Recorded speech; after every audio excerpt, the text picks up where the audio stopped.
clarify today. Well, thank you to both of you. It's obvious we have the right people here to talk about this. And I think it's also obvious this is not a partisan issue. And I think we ought to all work together to get to a place on foreign policy as it relates to Syria and move forward with it and move forward with it quickly, as you've indicated. The door is ajar, but it's going to close on us if we don't take advantage of where we are. I've got a couple of questions I'd like to get to. I do want to say one thing. Mr. Singh, you had referenced the fact that the interim government and its leader had not done very well in Idlib. And I've heard the same thing. But interestingly enough, I met, and I think maybe the ranking member also met with maybe even the same group, but probably 25 or 30 people from Syria who all were interested in doing the right thing and building Syria back up again. And at the table, there were Sunnis, there were Shia, there were Christians, there were Druze, there were Alawites. It was across the board. They were not at all interested in talking about their religious persuasion. And I asked them that question, and they pointed out, hey, in Syria, we've been living together for centuries. You guys are new to this, okay? We have been living together for centuries, and we can go back to living again together if things are done right. So, again, the experience you referred to in Idlib is troubling. Nonetheless, I think the new leadership understands that we're looking for something different than that. If you don't have religious tolerance in this region, the country's got a big problem, and we all know that from the other things that happen. Well, let me tell you one of the things I'm concerned about, and that is, when you look at the map of Syria, I mean, it looks like a flat Rubik's cube because of the way that the country is divided up.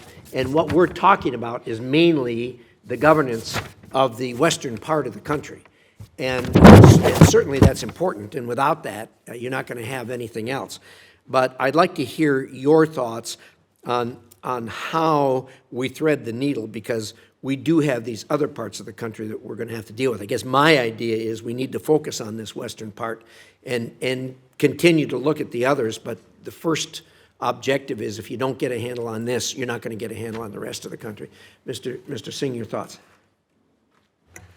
Well, thanks, Mr. Chairman. So I think that's right. Look, obviously in Syria, as you mentioned, the bulk of the population is in the West, and so that has been, the focus of many things, and is the focus right now of the new government. They came down from Idlib to the south and have largely taken over that sort of western strip of the country. And in the northeast, of course, you have Kurdish forces, you have some other forces, but you also have some pretty vast areas which are lightly inhabited. And ISIS actually has been able to use those areas to sort of regroup and conduct its activities.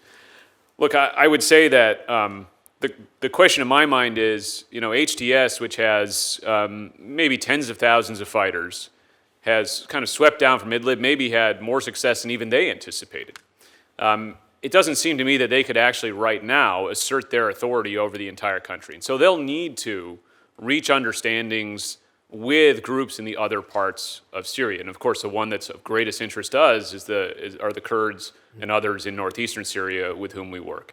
I think that we can focus on what's happening in western Syria, deal with the government there, while also trying to encourage and maybe facilitate this process of coming together among these groups.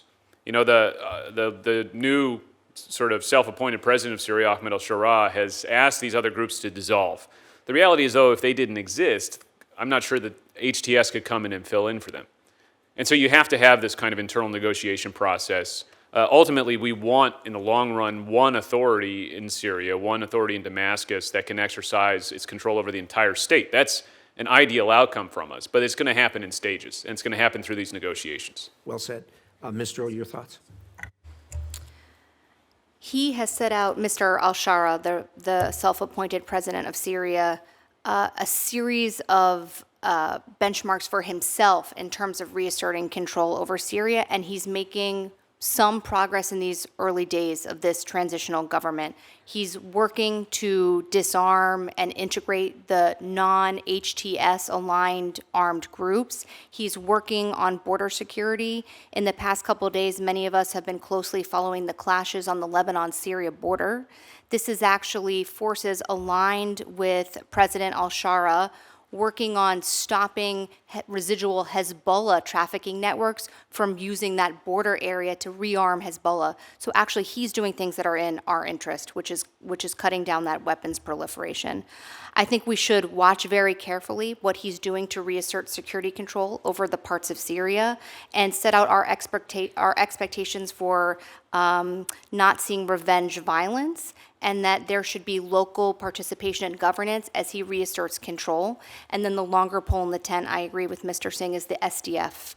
And we obviously, because of our military presence and our commitments to them, because they have bled and died for what we share is an objective of making sure ISIS is enduringly defeated, we need to work to facilitate dialogue between the SDF and the Shara government in Damascus about how they eventually reintegrate into the fabric of the Syrian government.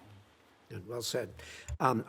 You mentioned, and next round of questions, I'm going to ask a little bit about Lebanon, because again, it is a similar situation to what we have, that there's opportunity there, we need to engage, and the relationship between these two countries is incredibly important, so we'll talk about that next. But in the meantime, Senator Coons. Thank you, Mr. Chairman. Thank you both for your testimony today and for your service.